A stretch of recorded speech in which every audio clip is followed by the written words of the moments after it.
knowledgeable. So thank you. Thank you. And thank you, Board Member Sandoval, for mentioning partnerships, because really the whole program is built on partnership.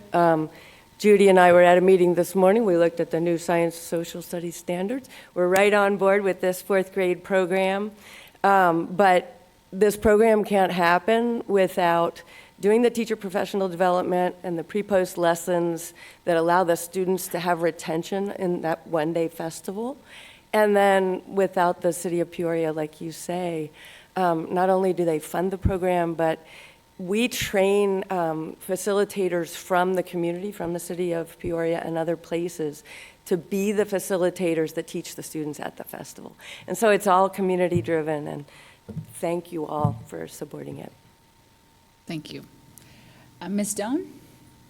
Oh, I would like to say thank you so much for getting the kids out of the classroom and into the real world where they're going to pay more attention than they do. I mean, I'm looking at the pictures and knowing when I was a child, this lesson is going to stick better, the things that they learned, and they had a good time. And I thank you for all the effort, all of you, for the work that was put in, and for not only being concerned about our resources, but about our children. And I really appreciate it. Thank you. Thank you, Council Member Doan. I'm sorry, I just want to say something every time somebody says something because there's so much to say. Nicole Common right here drives a 14-foot trailer full of equipment around Arizona. We do 25 of these, so it is awesome. Those teaching tools that allow us to make it hands-on and kinesthetic. And we have things that primary grade teachers don't have to teach ideas like the groundwater system being a part of the water cycle. And so that equipment that you mentioned is really important to what we do. Ms. Pingarelli? I just wanted to thank you very much for coming. It is what you guys are doing is extremely important. So I appreciate all your time and effort that you're putting into it, and especially for driving that large trailer around. Thank you very much. Ms. Connect? Allow me to thank all the partners that are here as well, and I'm on the same wavelength as Mrs. Doan. It looks like a very joyful experience, and I think any time that we can incorporate joy into the learning experience, it makes kids like school and like learning, and I think that's really very important. And certainly, without experiences like this, kids might just think that you turn on the faucet and water is endless, but we know that's not the case. We know we live in a desert and that our population keeps growing here, so we need to manage that resource very carefully for our children and our grandchildren and their children as well. So thank you very much for this effort. It's exciting. Thank you. I agree. It takes a community to do the real world relevant education that is the so what for the students. So thank you. And I just wanted to add, serving the whole child, as my colleague stated. And one thing is, there may be future career opportunities for our students to fall in love with. And I know I've met all of you, and thank you, Councilmember Binsbacher, at the PLI, Peoria Leadership Institute Present. So I look forward that our students find interest in a future career path. So thank you. I'm sure Bob Hollander agrees with that. We have a deficit of water technicians and water specialists in the state, and so all of our water providers are glad when we start talking about jobs. Excellent. Well, thank you so much. And I just want to say that you have one of the best here in Judy Meredith. I've known her for 12 years, and she's just a great, great, great asset to education. Thank you.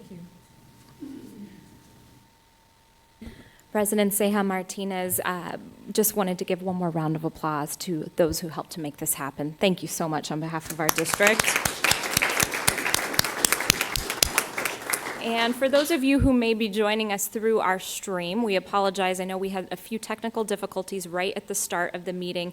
Thankfully, we have Mr. Dave Colley, who was able to reboot everything and get it all up and running. So if you're just joining us, we want to let you know that we were here recognizing tonight the wonderful partnership we have with the city of Peoria through the Project WET, an incredible opportunity for all of our fourth graders. So hopefully the stream picked up and they were able to catch up with what we were celebrating here tonight, but did want to make sure those who were streaming it had all of that information.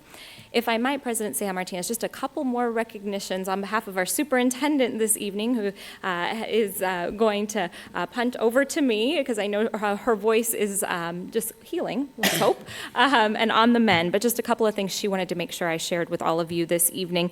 First is hopefully something you have on your calendar, but tomorrow we have the Kellis Classic Invitational, a marching band competition taking place at Raymond S. Kellis High School. All 7 of Peoria Unified's high schools will be there, will be represented. So that's a really exciting time, not only for all those students who participate in the arts, but of course for our community to enjoy their music as well. So hopefully our community members will make their way out there to join that. A couple of quick celebrations that we want to take note. 10 to 8? Yes, it's I'm sorry, Saturday. Did I say tomorrow? I'm already on Friday, apparently. Yes, Saturday the 27th, 10 to 8. Thank you. And then just a couple of quick notes and quick celebrations. Cactus High School just completed their Office of Civil Rights Audit and received a phenomenal report. So we do want to recognize Cactus High School's principal, Christy Hammer, all of our students and staff, and I know Dr. Patty Beltram has been right alongside them leading that process. I thought I saw her sneak in, so congratulations to you, Dr. Beltram. That's very exciting. And then one more recognition that comes to us this evening through our incredible CTE students. You all had the opportunity to meet Galadriel Curry not too long ago. She is our all-star senior from Ironwood High School. She was named the National FBLA Treasurer just a couple of months ago, and then we just found out that she has also received the National Business Education Scholarship. Will allow her to attend just about any school of her choice, hopefully, and that will be applied to her college education. So that's a really incredible opportunity for her, and I know we extend our congratulations on such a wonderful achievement. So did want to make sure we highlighted those few things for you this evening. Thank you. Okay, we'll start with Ms. Doan. Any board recognitions? Oh, I don't have anything in particular, but I do want to say that I appreciate all our staff, all our hardworking teachers, and our certified. And I think that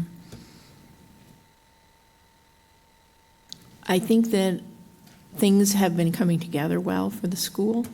I think that our children are responding, and I think that we will continue to see growth in our students, and I'm very glad to be a part of this operation.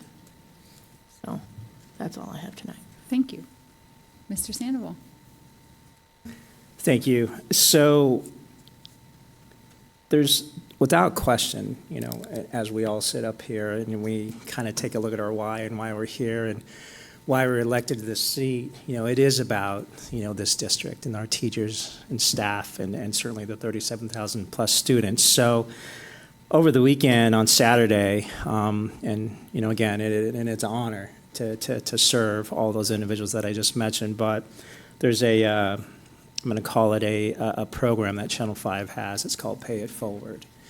And there was a teacher from Peoria Unified, you know, that was recognized and certainly recommended by one of his students to receive this award. But what I loved about what he said, and President Sam Martinez, I think you might have mentioned it when we were talking about the WET program, but one of the things that he talked about was, so he's a math teacher, and he spoke about, yes, you know, the knowledge that I provide my students, critical, but it's the application of that knowledge and those soft skills that all of our teachers, you know, and staff certainly influence upon, you know, all of our kids. So I want to recognize, his name is Christopher Howard of Desert Palms, and I definitely want to give him a big shout out and a thank you just for his commitment and passion and what he does every day for his students. So thank you, Christopher. Thank you. Ms. Pangarelli? Well, I just wanted to say that a few days ago, while I was at Grand Canyon University, I did come upon our administrators who had a booth there. They were attending the Educators Rising Arizona, the 2018 Fall Conference. And at that point, they had two young women who were interested in the teaching profession. So I know we're constantly out there looking for new teachers coming in as teachers are retiring. So I just wanted to thank the staff that was there and all their hard work. Thank you. Ms. Connect? Thank you very much. A couple things I wanted to mention. Last Friday was the annual conference for the Arizona Business and Education Coalition, and the theme was equity. And they had a variety of really high-powered speakers talking throughout the day. I was only able to stay for the morning. But the one presentation that I thought could be most useful as a tool for our school district is a report that was given by the Arizona State Demographer. And it's quite likely that the people in our research and you know, the people that figure out how our growth is happening, but that is a very, very good report, and I highly recommend that we utilize that. And then finally, yesterday, was it yesterday? The field trip? Was it yesterday? Okay.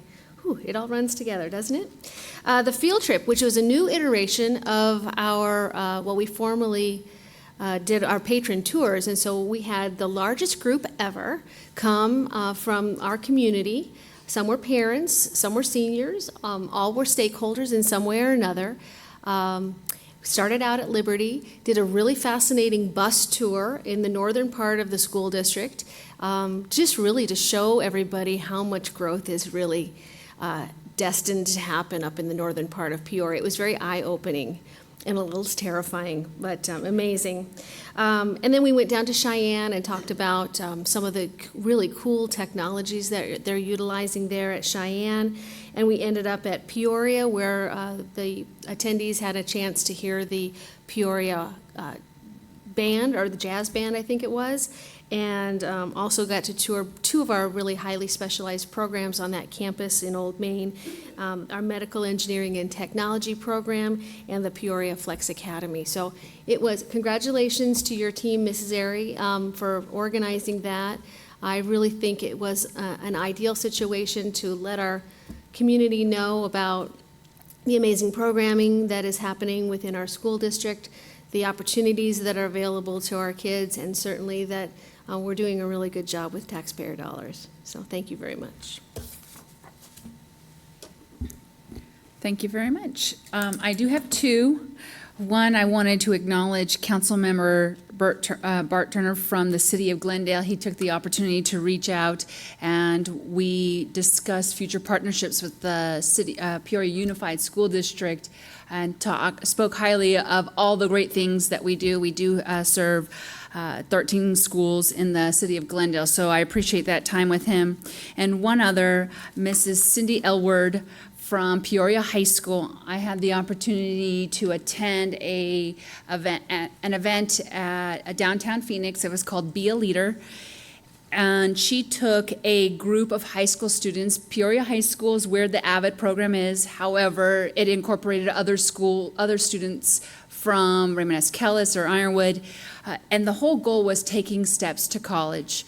There was a FAFSA booth. I volunteered for that booth. There were different colleges there, internships. The mascot from the Arizona Diamondbacks was there. It was a great feeling, and the families were included. And the fact that she would spend a Sunday, not just a couple hours, but almost her whole day, shows how much gratitude or passion and loyalty and drive she has to serve our students. So I definitely want to acknowledge her, especially on a Sunday, and all the kids who were engaged. But with that, those are the two that I had to highlight. And we will move on to number 7. 7.1, request governing board. I don't have any green slips, so I will proceed with consent agenda item. Number 8, does the yeah. Oh, and generally this is the time that people choose to leave. Yes, so by all means, no disrespect, we recognize how busy our lives are. Thank you very much, Ms. Pingerelli. Not a problem at all. So please feel free, enjoy your dinner, and thank you for joining us as well. Thank you. All right, moving on to consent agenda item number 8. Does any governing board member request to pull an item? Mrs. Martinez, I will pull 8.4 and 8.5. Any other items? I'd like to pull 8.15.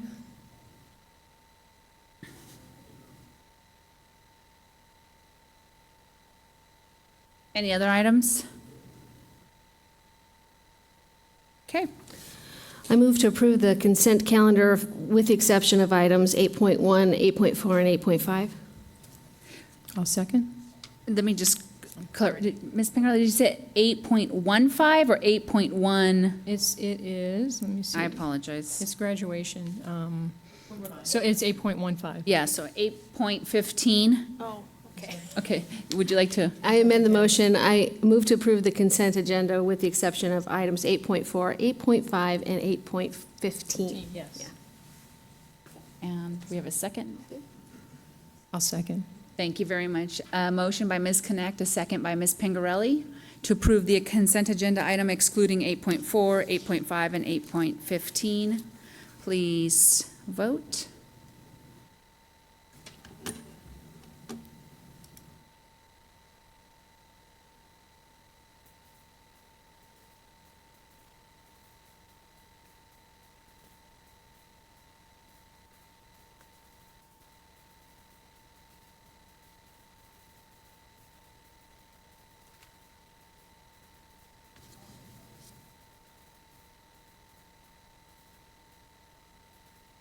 Thank you. Motion passes 5-0. Moving on to 8.4, submission to Arizona School Boards Association for Mrs. Kathy Connect to receive the ASBA Honor Roll Award.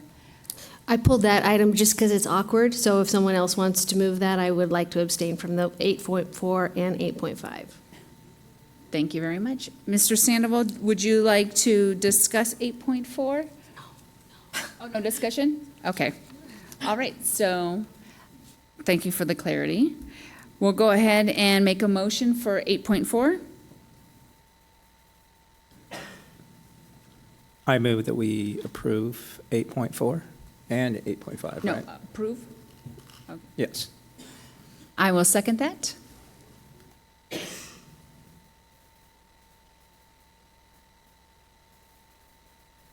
We have a motion by Mr. Sandoval and a second by myself for approval of 8.4 and 8.5.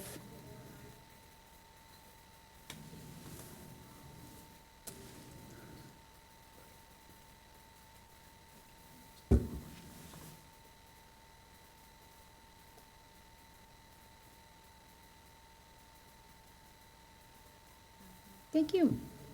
Passes 4-0, 1 abstained. Moving on to 8.15. Oh, yes. Oh, okay. I move that we approve 8.5 within the consent agenda. But this one says 8.5. So do we want 8.4?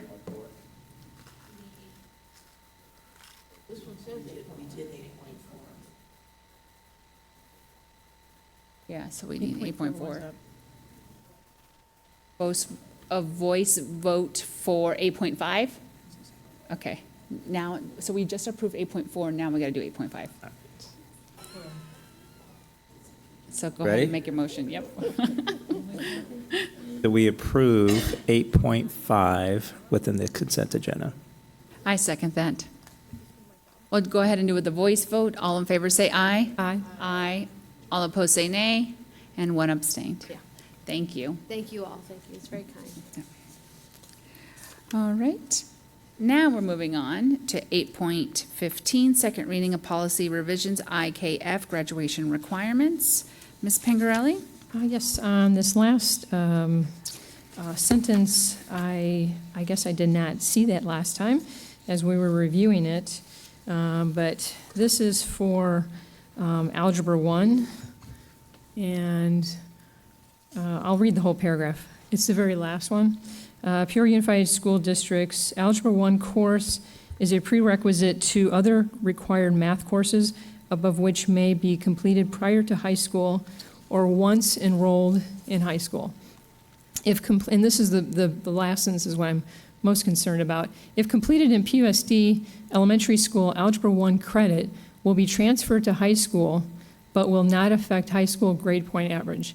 And I did have a complaint from a grandparent when I first got on the board, and the complaint was that that if the child takes Algebra 1 in junior high school, that they should have the grade for it, because they're going to have the grade in high school. So I think it would adversely affect their grade point average.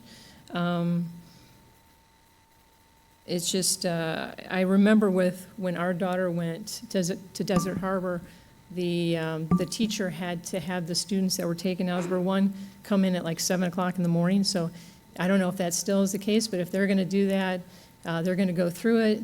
It would be, in my mind, it would be great if they did receive a letter grade and it would be transferred to high school. Me?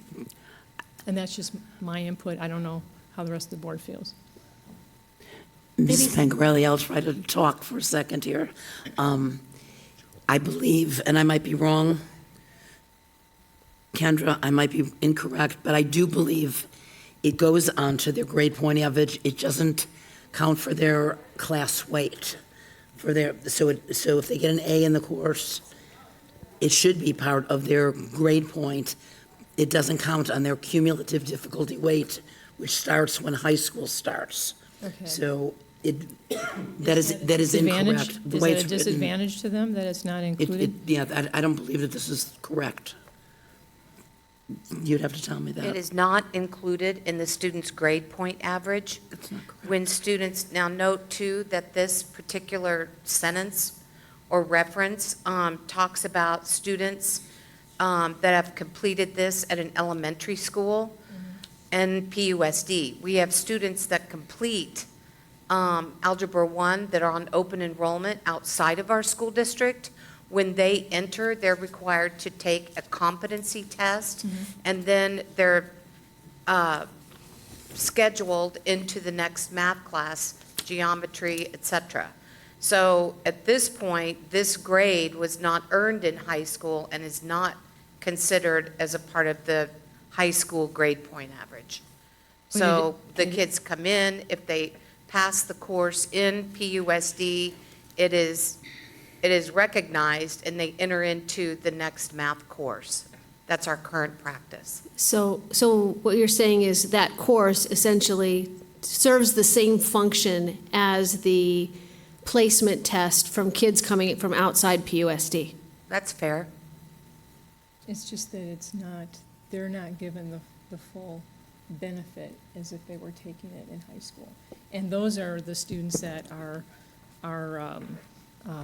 maybe better at math and they're taking it on earlier, and I would like them to have the full benefit of taking that course early. So if the weighting is not to their benefit, I would like it changed, but that's my opinion.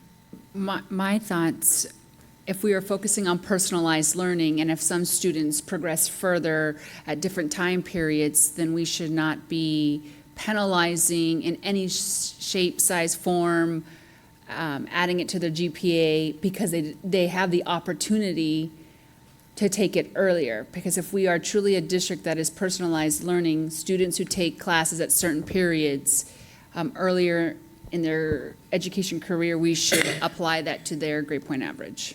I disagree. We're talking about kids getting the full experience of wherever they are, meeting kids where they are in elementary school. They come to our high school at a variety of different levels, but we take them where they are and grow them from where they are, and they get the credits and the GPA from the programs they take in high school.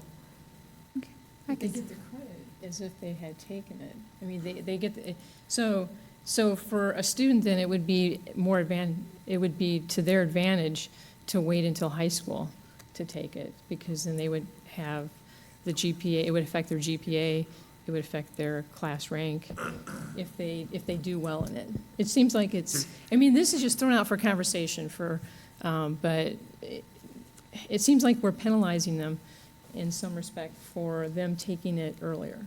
I don't see it that way. Because I would hope that kids would, if they were very successful in math or any program in elementary school, they would take full advantage of the courses where they were so they could grow in their academics. Well, plus we would want them to continue on that accelerated math track. Yeah. So they would be able to take the advanced math courses rather than get the recognized credit of what they took in 8th grade. Well, I mean, I still think they should get credit for all the math courses they take, even including, I know they're getting the credit. And this could be just one person out, I'm just throwing it out there. I just have had complaints in the past, so. And I'm willing to go ahead and, approve it, I just, I think this is, from my perspective, a valid concern. At this point, we have discussed as a district to review standard-based grading, and this would be another talking point in that discussion.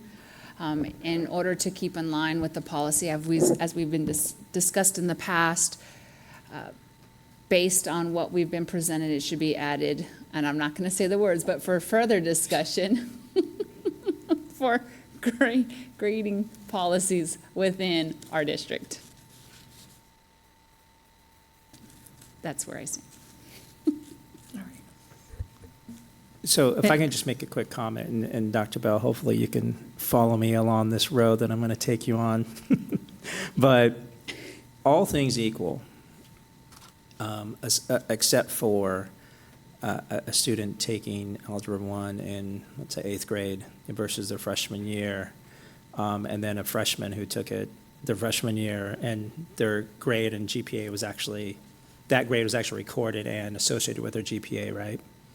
So, I mean, does the student who took it, and Ms. Pringarelli, I mean, correct me if I'm wrong, I'm trying to help kind of come from a different angle, but the student whose grade didn't transfer and didn't get applied to the GPA, again, all things equal, other than that, does that put the students, just talking GPA, does that put them, does that, potentially, put them in, not in an adverse situation, but their GPA impacted, is it lower? If they both got A's, but one got an A in 8th grade, the other got an A their freshman year. Those two students, I mean, the student who took it in 8th grade, does that affect them at all, GPA-wise? Well, it will, because they get an extra Mr. credit. Croto and I were talking over here. What we would want is kind of that equal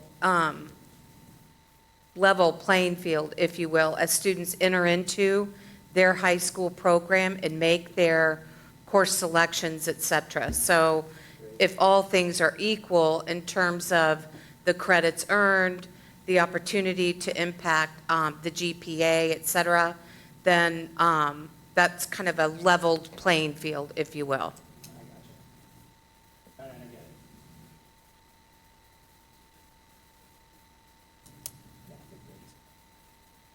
Well, I'm fine with it. Yeah. Okay, so then I will need a motion, and it sounds to me that this would be a good topic to add for our grading policies as we go forward. But I'll move to approve 8.15. Well, As- it's a first reading, so it just, if there's No, no it was- changes. It was in the Oh, consent agenda. you're right, Yeah. I'm sorry. Then Okay. you're right, sorry about that. Now, I will move to approve 8.15 as presented. I will second.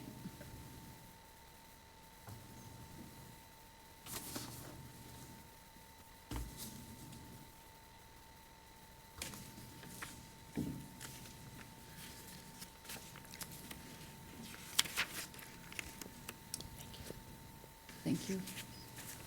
Appreciate the conversation. Motion passes 5-0. We are moving on.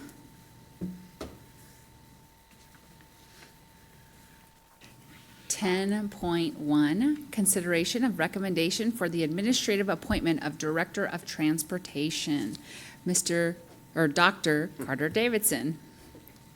Good evening, members of the board, President Sam Martinez and Superintendent Palace Thompson.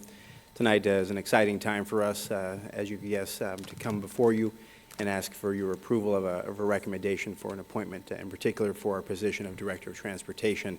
And tonight I'd like to introduce you to our top candidate. We had, as you saw in the board agenda item, numerous applicants. We had a large interview team come together, a very diverse group to make this decision. So it's with excitement tonight that I recommend Mr. Phil Camacho be appointed to the position of Director of Transportation. Mr. Camacho has recently served as Peoria High School's Assistant Principal for Athletics, or Athletic Director, and has done so since 2006. Starting in 1999 within the Peoria Unified School District, Mr. Camacho has also served in roles of teacher, coach, and club sponsor at Saguaro Ranch Elementary School and Sunrise Mountain High School, respectively. Mr. Camacho holds both bachelor's and master's degrees from Western New Mexico University and worked with Northern Arizona University on coursework for his administrative certificate. So with that being said, I would ask you please to act on the agenda, and then we'll go from there. Thank you. And Thank you. I will go ahead with the motion. I move to approve the recommendation for administrative appointment of Director of Transportation. I will second.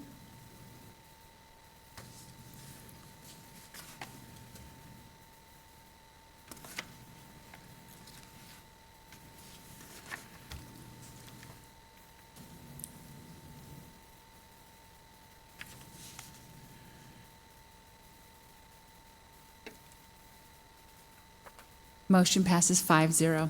Very good. I'd like to invite Mr. Camacho to the podium, please. Phil?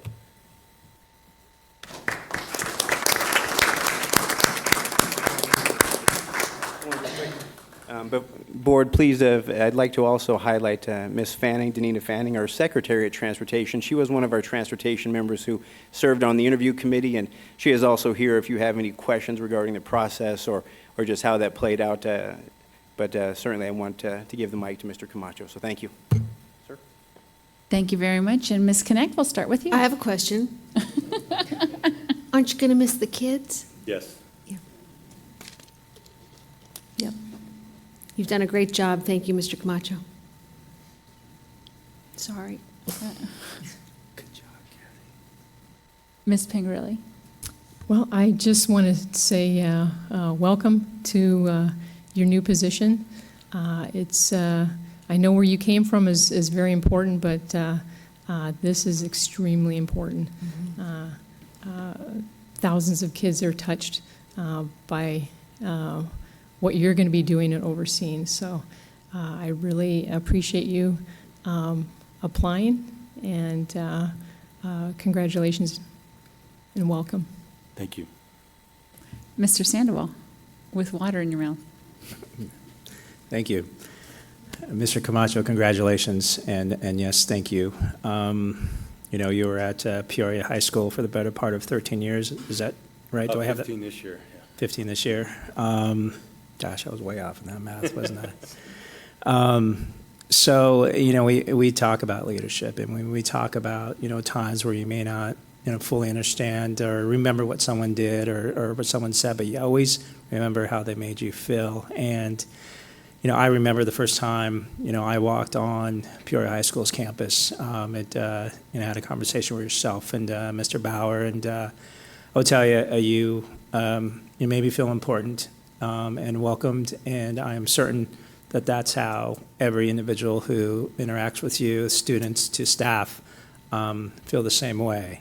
So that level of leadership is one that's invaluable, and one that, certainly our transportation department is going to benefit from. So thank you for your continued aspirations to stay with Peoria and take your leadership, up to certain levels and leadership levels within the district. And looking forward to you doing great things. Thank you, I appreciate that, and I plan on taking that over to transportation with me as well. Mr. Bauer has been a great mentor to me, and hoping to create a great climate over there for the staff. Ms. Stone. Well, congratulations, and I'm sure you're not new to challenges in your work, and transportation is always going to be a challenge. Even if there was lots of money, there'd still be challenges there. But I'm pretty sure you're going to rise right up to that challenge, and I'm glad to have you aboard. Thank you, I appreciate it. Well, thank you again for taking that commitment to the next level to our district. We value you, your loyalty to our district and our students. To hear that your peers were on the panel says volumes of you, that they respect you, and we hope that you continue to advocate not only for our students, but our staff at the bus barn, and we look forward to our future visit. You're welcome anytime. Thank you so much. Thank you. Congratulations. Yeah.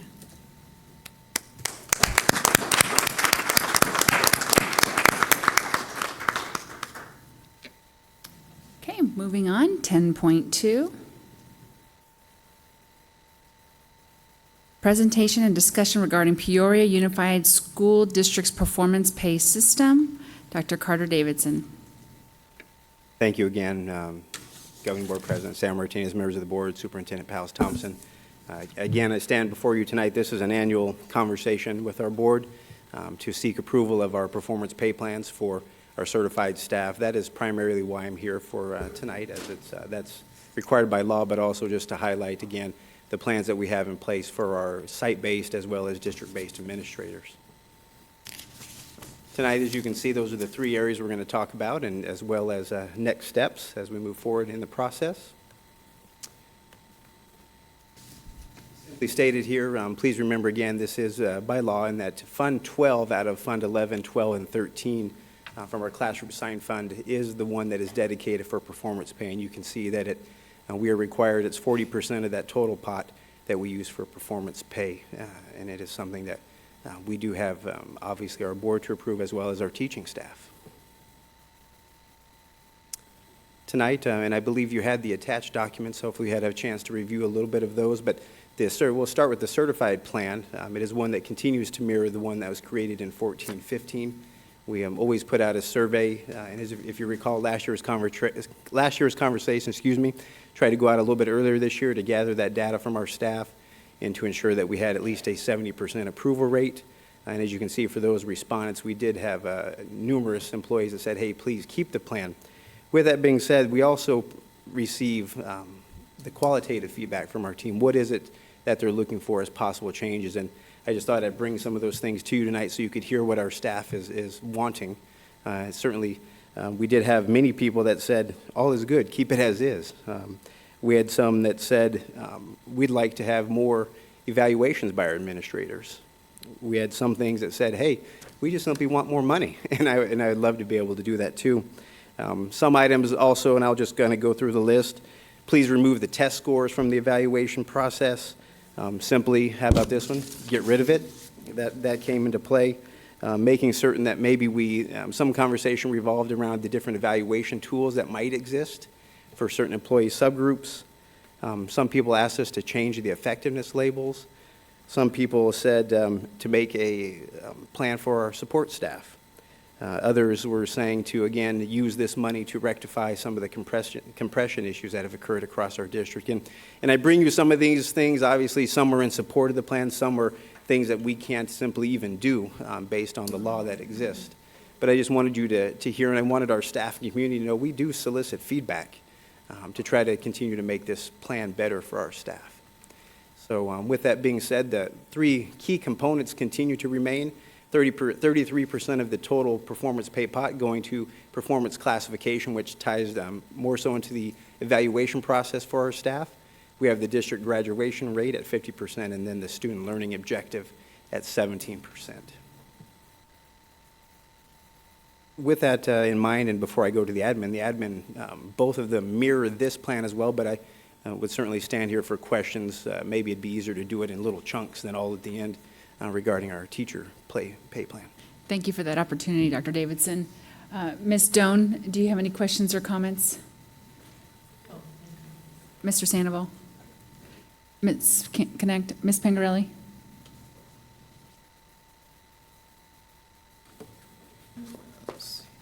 No, go ahead. Okay, I'll jump in later if I need to. all right, we are in good standing.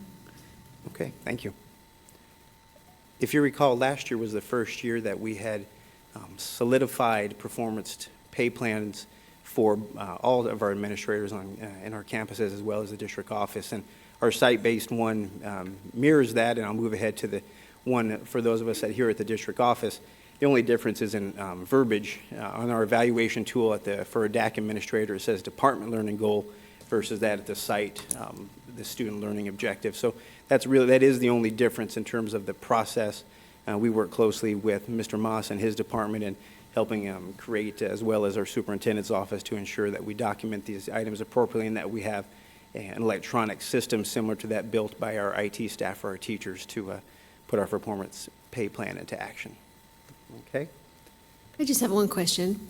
Dr. Davidson, Yes, when ma'am. the feedback that you solicited, did you solicit that electronically, or did you reconvene the people that developed the plan in 2014? Mrs. Connect, we pushed that survey out through our administrators to all employees who were eligible, so I did receive that feedback electronically from a large amount of our stakeholders. It was a good representation?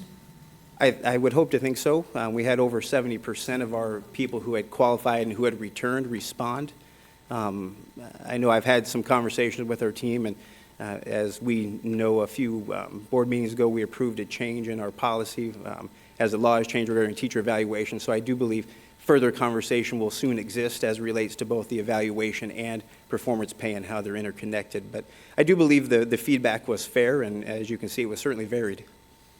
So you had 70% participation? Over 70%. Over 70%? Yes, ma'am. And then an 86% Approval rate? Yes, Okay, ma'am. thank you. As you continue to look at the slides, basically what we'd like to do, depending upon your vote tonight, is to certainly communicate out that these plans exist and that they are remaining similar to that of last year, training any employees that need further conversation, and also simply to implement those plans. Excuse me, I just had one question, or actually maybe two. How many years has our graduation rate ever gone below 90%? I am not certain of that, Ms. Pingarelli. I'll certainly turn it over to maybe. Not in my tenure. Sounds like I don't believe that has been a norm, Ms. Pingarelli, for it to be below 90%. Okay, I know because it's 100% if the graduation rate is over 90%, so 50% is pretty much a given on the system. Looking at this plan, I believe that is the case, Ms. Pingarelli. And I didn't say it this year, if you can recall back with me last year. I always do like to say that I believe that this plan that was created prior to my time, but one we continue, is very teacher-friendly, very educator-friendly, and in learning and kind of digging into the past when this was created, I do believe that the intent, and many of the districts had this intent, was to try to find avenues and ways to ensure that the teachers could receive the maximum amount of money possible. I understand. Yep. Thank you. You're welcome. Any more questions or comments, Governing Board? Okay, Okay, then I have our last slide here would just to recommend that you approve the district's performance pay system for the 18-19 school year, please.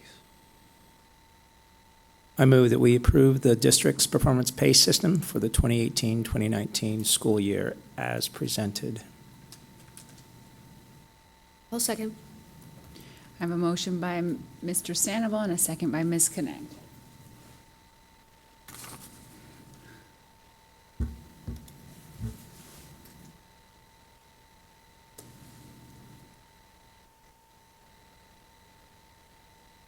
Thank you. Motion passes 5-0. Thank you for your time.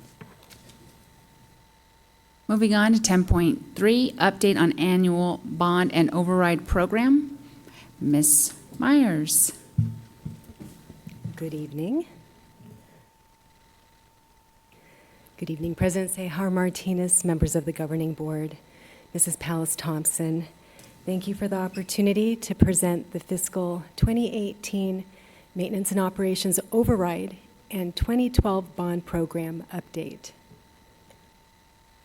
Tonight, I will review the annual reporting requirements related to our 2012 bond program, as well as our M&O override.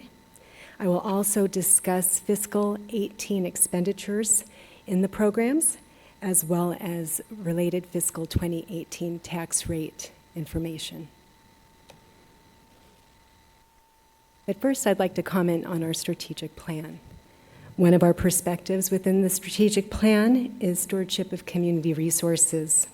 The annual bond and override update is part of this strategic perspective and our commitment to adhering to effective policies, practices, and accountability for district resources.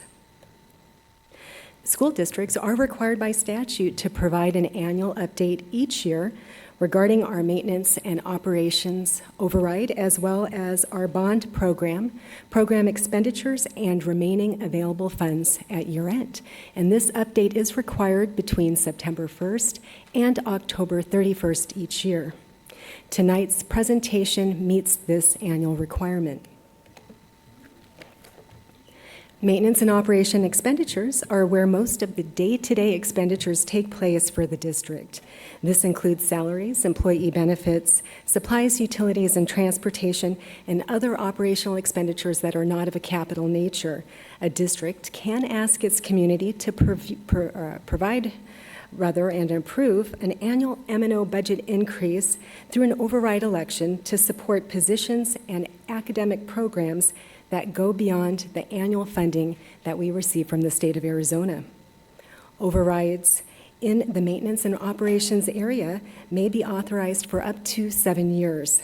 If the school district wants to extend an override beyond that original term, it does need to be renewed by the voters. If not renewed, the override phases down in years 6 and 7. The Peoria Unified School District's community approved our current override in 2015. A school district may use voter-approved override funds to increase the annual M&O budget. The additional expenditures are approved by the governing board and the district's community through an override election. Overrides to exceed the maintenance and operations budget are restricted to a maximum of 15% of the revenue control limit. The Peoria Unified School District currently has a 13% override. The override funds were approved by the voters to be used for certain expenses that are M&O eligible. This includes paying for assistant principal salaries and benefits, nurses, athletics, reading intervention, arts education, all-day kindergarten, and staff compensation increases. The override provided $24.2 million of funding for fiscal 2018. In November 2012, the community within the Peoria Unified School District approved a $180 million bond program. This bond authorization was for district-wide elementary and high school renovations and improvements, student transportation vehicle purchases, staff and instructional technology purchases, including related building upgrades, and district support facility renovations. There was one bond sale in fiscal 2018, and project expenditures for the year totaled $20.7 million. A bond authorization is good for 10 years. And proceeds from a bond sale do need to be expended within 3 years of the sale. There has been one bond sale in fiscal 2019, the current year, after June 30th, 2018, that used $17.4 million of the remaining bond authorization. And we do expect to have one final bond sale with this program in July of 2019. The district is required to track expenditures by pamphlet category. In fiscal 2018, $8.3 million was expended for elementary school renovations. $7.2 million was expended for high school renovations. $3.9 million for buses and student transportation vehicles, and $1.2 million on student and staff technology expenditures. On the district website, there is a PowerPoint that has photographs before and after of our bond dollars at work. For fiscal 2018, I would like to highlight a number of the expenditures that we had district-wide, including with our elementary schools, roofing, lighting, and fire alarm projects. And at the elementary school level, we also had HVAC, or heating and air conditioning expenditures, security system installations, and flooring replacement. At our high schools, we had bond projects that included lighting upgrades, heating and air conditioning, and flooring projects. In addition, at the high schools, we had landscaping projects, as well as athletic gym renovations. District-wide, we also had expenditures for student and staff technology equipment and improvements, as well as the purchase of 35 buses and student transportation vehicles. Bond and override programs are funded from a secondary property tax on taxable property within the Peoria Unified School District. A district's bonding capacity is managed in accordance with Arizona revised statutes and the debt limit that's set by the Arizona Constitution. Previously issued school improvement bonds and the 13% M&O override are repaid through an annual secondary property tax. The bond portion of the secondary tax is $1.60 per $100 of assessed valuation for residential property owners. 90% of school districts in Maricopa County have either an M&O override, capital override, or bond program in place that has been approved by their community. The district's bonding capacity is 20% of the full cash assessed value of property within the Peoria Unified School District, less district bonds that have been sold to date. As prior bond sales are amortized, the bonding capacity increases over time. The district currently has in excess of $200 million of bonding capacity. Preliminary projects for the next year include security and safety projects, roofing, heating and air conditioning replacements and improvements, as well as painting, weatherproofing, flooring, and parking lot renovations. That concludes the annual bond and M&O override program presentation. I'm available to answer your questions at this time. Ms. Stone?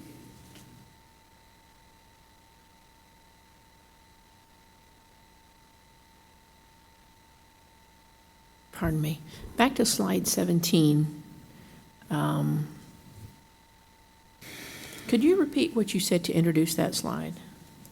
I apologize. I don't have the number here. Can you? It's the one on, my thing went down too far. The projected bonding capacity. Yes. Can you explain that a little bit, how that grows? And I know you said that, but I'd like to hear a little more in depth. Absolutely, I can do that. The full cash assessed value of property within the district is approximately $2.1 billion. And so 20% of that's approximately $400 million. And our current outstanding bonds are between $215 and $230 million. The reason why I say that is at June 30th, it was 215, but we've then had a subsequent July bond sale. So you subtract the outstanding bonds from our bonding capacity, which at June 30th was at $200 million. And you'll see over time that as assessed valuation grows within the district boundaries, assuming a 3% growth rate, and we pay down outstanding bonds that we've issued in the past, that bonding capacity increases. So the intent of this slide is to show that we have a healthy amount of bonding capacity available as a district. Can I take a stab at it? Of course. I think it was somebody on administration a few years back that really helped me to explain to the public what bonding is all about. And when we go out for a bond, it is really a line of credit. And so I think if I am understanding this correctly, as more and more people move to our community, there are more houses, there is more property against which we could get a line of credit. That's why that bonding capacity grows. Is that correct? Thank you for that additional comment, Mrs. Connect and Mrs. Ceja Martinez and members of the board. That's a very good analogy. And when we look at bond authorizations, that is the capacity to issue debt up to that amount. So referring back to our 2012 bond, to make a connection back to that, we had bonding capacity up to $180 million. So over time, as we pay down our current bonds, our bonding capacity grows, as well as the growth within the district adds to the assessed valuation. So that credit line or capacity continues to grow over time. It's like a credit limit.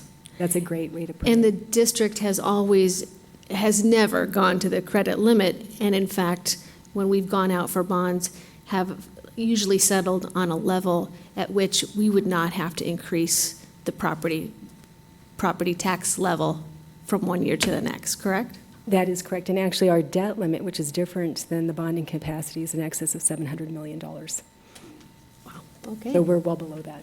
Big numbers. Thank you for that. Yeah. I appreciate that, Ms. Myers. Thank you. Thank you, Mrs. Jones. Mr. Sandoval? Ms. Pingrelli? No, thank you very much. Connect. The final comment, thank you for this work. It's amazing that there are people like you who can do this.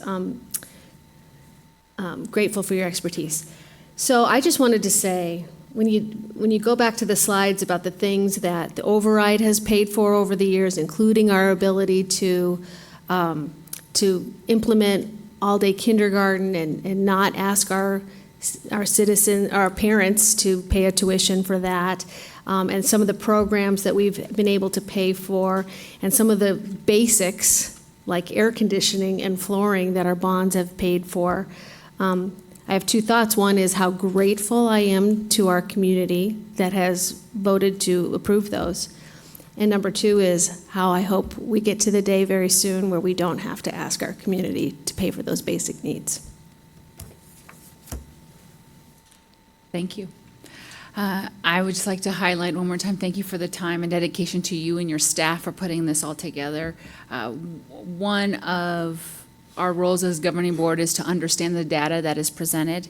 So I appreciate you taking the time to provide that understanding. So thank you so much. Thank you.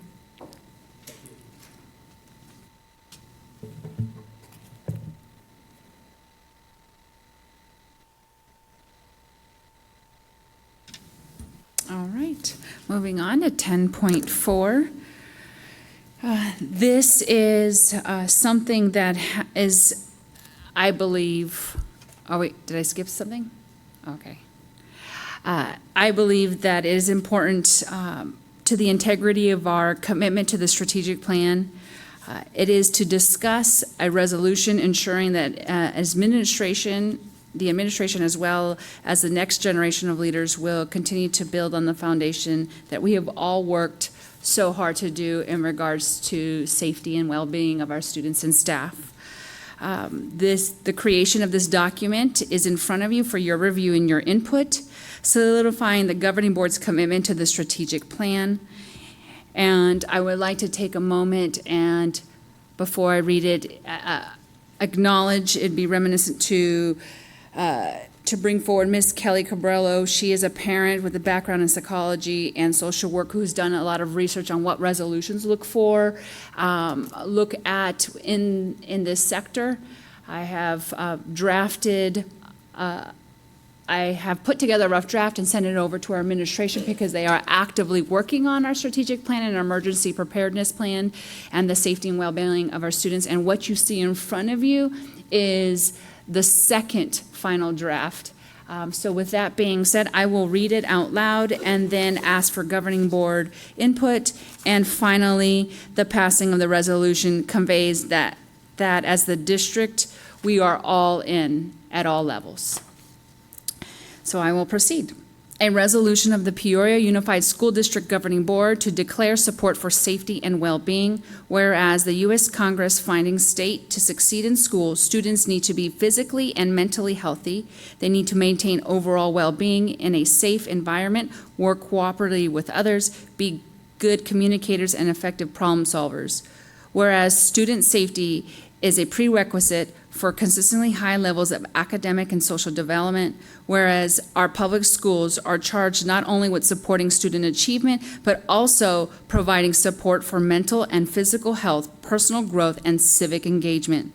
Whereas Peoria Unified School District Number 11 prioritizes the safety and well-being of our students, employees, and community members by providing safe and welcoming spaces, whereas all students, regardless of background, deserve access to services supporting and enhancing their physical, mental, and emotional health, whereas the responsibility for keeping our community healthy is a shared responsibility and cannot be borne by public schools alone and requires support from the community, local and state public safety agencies, and policymakers at the local, state, and federal levels. Be it resolved that the Peoria Unified School District shall remain committed to supporting students, staff, families, and community members through continuous evaluation and improvement in all areas of the comprehensive district strategic plan, stewardship of community resources, community connection, student success, and most importantly, ensuring we maintain supportive environments to nurture safety and well-being. And that will start with discussion. Ms. Connect? Well, let me start by saying I love that we're doing this. I know that other districts have adopted or had discussions around similar things. But at the risk of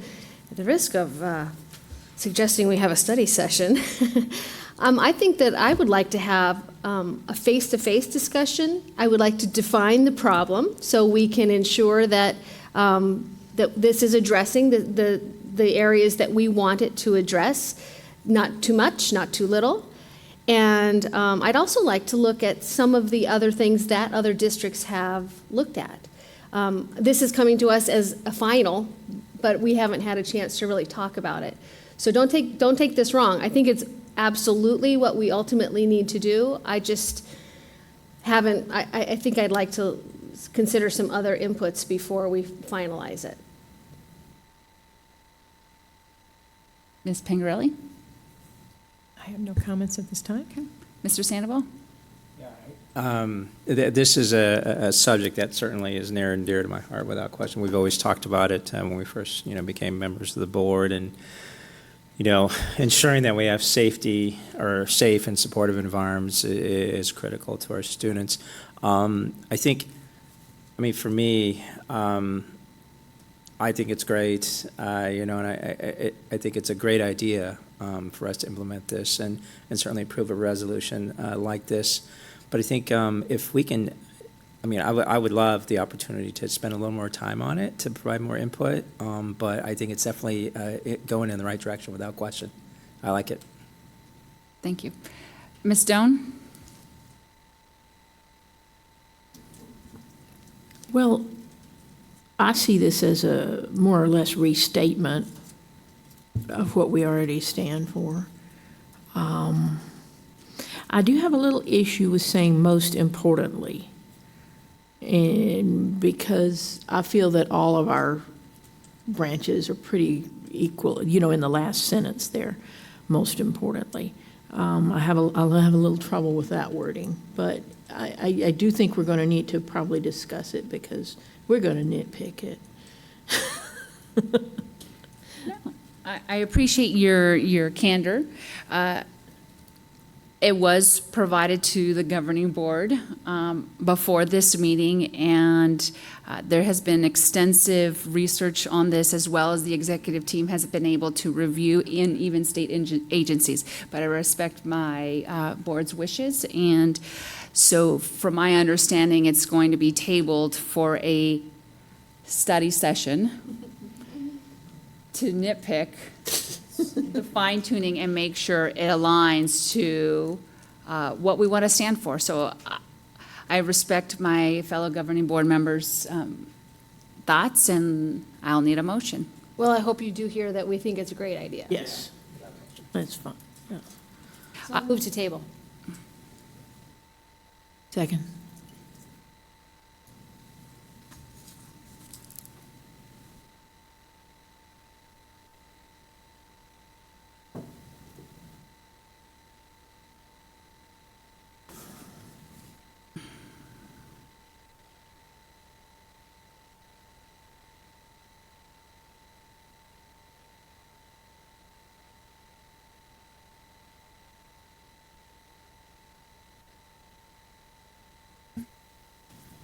Okay, motion passes 4 and 1 abstain.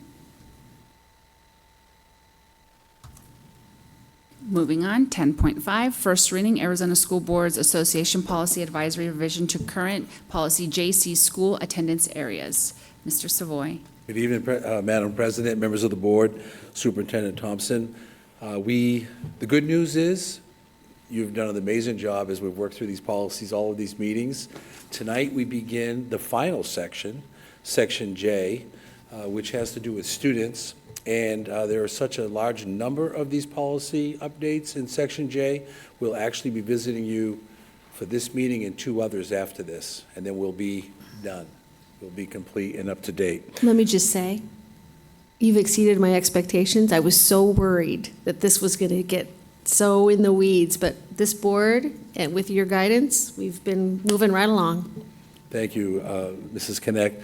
The board has been tremendous, but we don't want to jinx ourselves. We still have a few to go. So I'll begin right away with 10.5. This is a result of House Bill 2190, which initiated a number of changes in statute, primarily with language. And this one has to do with school attendance areas.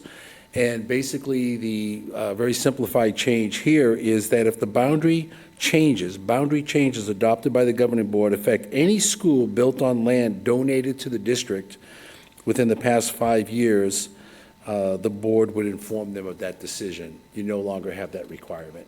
It's basically been removed because of statutory guidance. Okay. Any comments from my fellow governing board members? None. Thank you.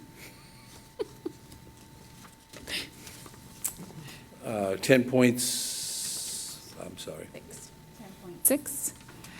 President, 10.6 is again statutory guidance with entrance age requirements.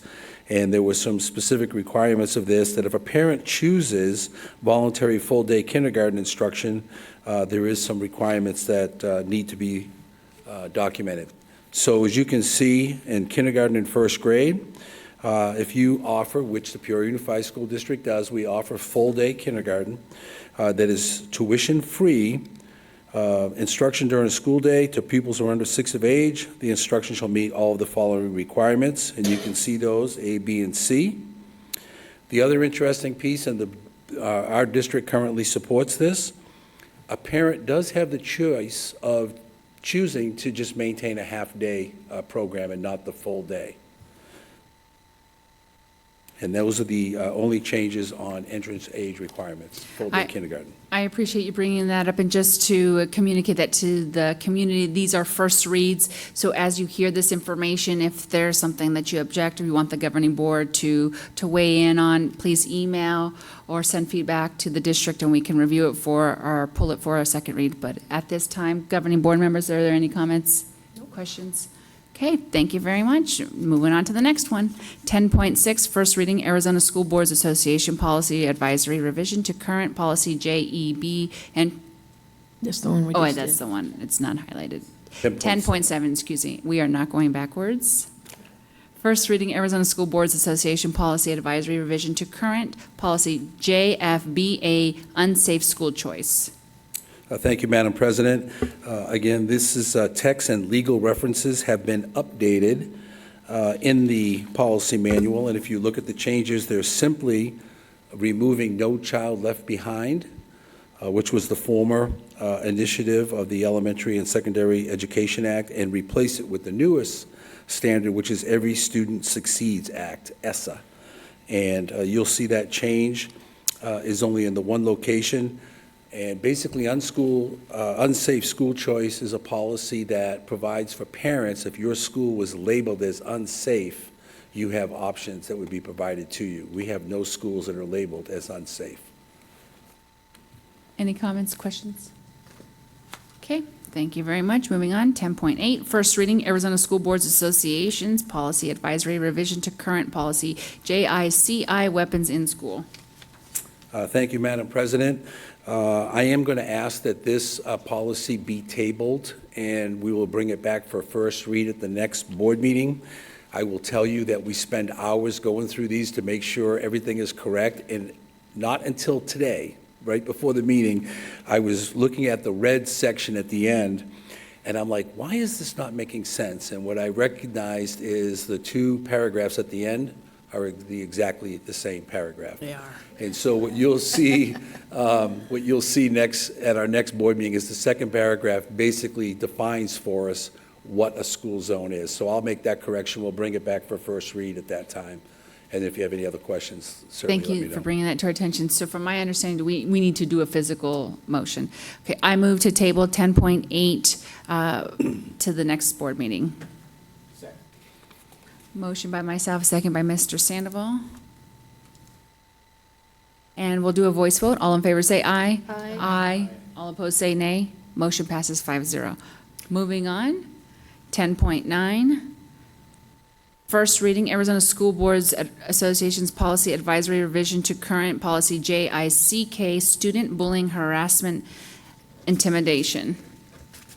Yes, thank you, Madam President. This policy has been modified in response to House Bill 2088, which amended the Arizona Revised Statutes, Title 15, Section 341, pertaining to required parental notification if a pupil is subjected to bullying, harassing, or intimidating conduct by another person. The title of the policy, regulation, and exhibits have been changed slightly to more closely replicate the language that's referenced in the Arizona Revised Statute. So as you look at the policy, what you primarily see is adding the words harassment and intimidation into the policy, and you'll see that throughout the document.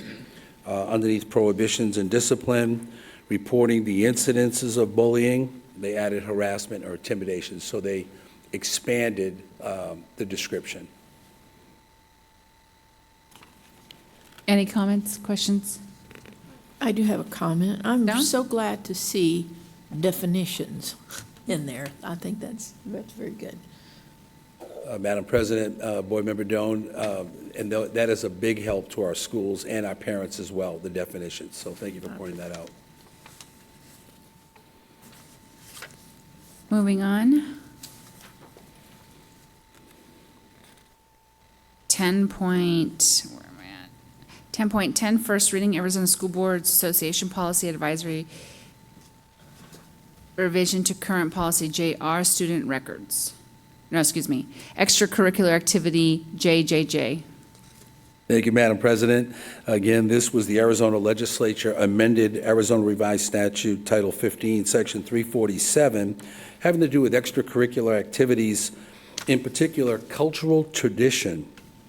There is language now that will say a school district governing board, charter school, or interscholastic athletic association of a school district governing board may not prohibit a pupil from wearing a religious or cultural accessory or hairpiece while participating in extracurricular or athletic activity. If you look specifically at the policy, JJJ, which talks about eligibility for participation, you'll see that paragraph in red that reflects that new statutory guidance. So what it does is it protects student athletes to be able to adorn themselves with their cultural or religious artifacts. Thank you. Comments, questions? None here. Thank you very much, Mr. Savoy. Moving on. 10.11, first reading, Arizona School Boards Association Policy Advisory Revision to Current Policy JR Student Records.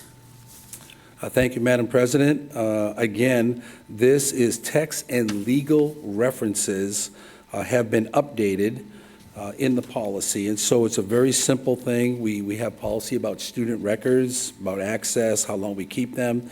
The important thing is in this policy, again, we've changed from No Child Left Behind. We want to reflect the current language, which is Every Student Succeeds, Act of 2015. And so you'll see those are the only changes in this policy from current practice. Any questions from my governing board? Ms. Dome, Sandoval, Connect? All right, we're all good. Moving on, 10.12, first reading, Arizona School Board Association Policy Advisory Revision to Current Policy JRR Student Surveys. Thank you, Madam President.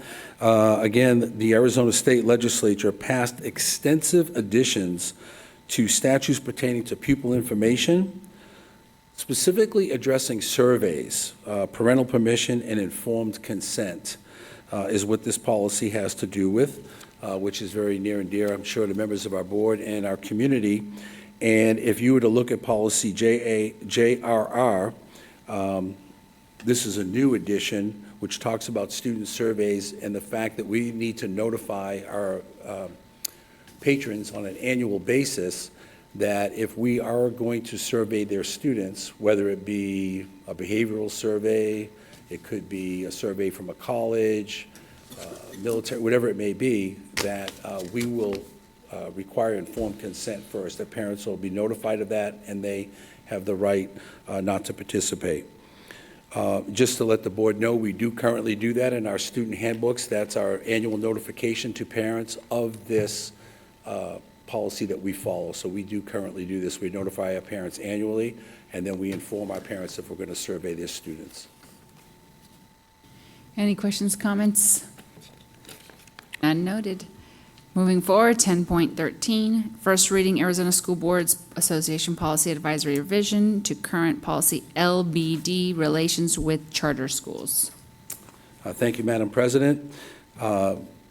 This is not in Section J. It was in Section L, but it is being completely deleted from the policy manual and all of the guidance from Arizona School Boards Association. It's being removed because I think if some board members may recall some years ago that some school districts decided to sponsor charter schools. And then years after districts were doing that for a while, the Arizona State Legislature passed statutory guidance that said that districts could not sponsor charter schools, and that's what this is doing. It's removing that authority. Any So questions? it's a complete deletion. Perfect, thank you. Questions, comments? It's a shame. Okay, moving on, 10.14. Well, that's all of them. Yes, it is. Fabulous. Thank you. 10.14, report and discussion on local, state, and federal legislative issues and activities. I believe there's been some hot topics this week. Ms. Myers, would you like to lead? Well, thank you. I don't have a comprehensive update this evening, President Sarah Martinez, members on the board, but I would like to remind our community that November 6th is Election Day, and to remind everyone to get out there and vote. Anything else? All right, moving on.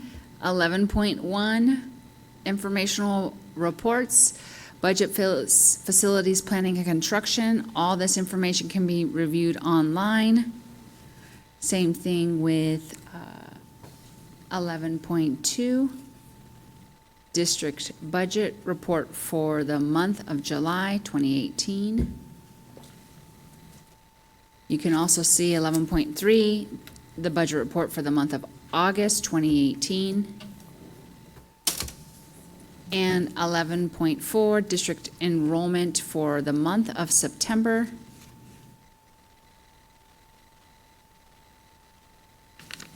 And last in the reports, upcoming events.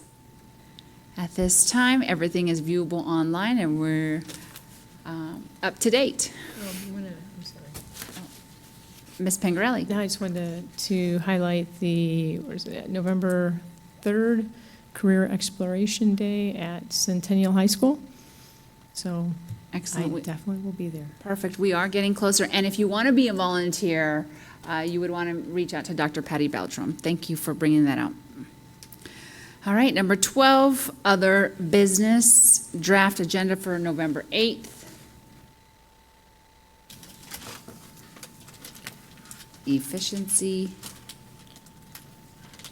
12.2, request for future agenda items. Ms. Connect? I'd like an opportunity to discuss the resolution. That would be awesome. Thank you. The safety and wellness resolution. Excellent. And Ms. Pangarelli? Nothing. Mr. Sandoval? Thank you. Ms. Stone? Nothing. And I do not have any.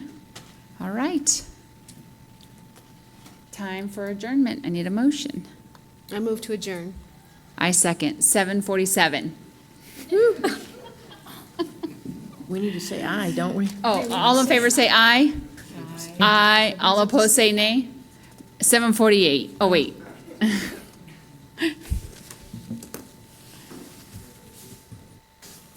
Thank you. Meeting adjourned.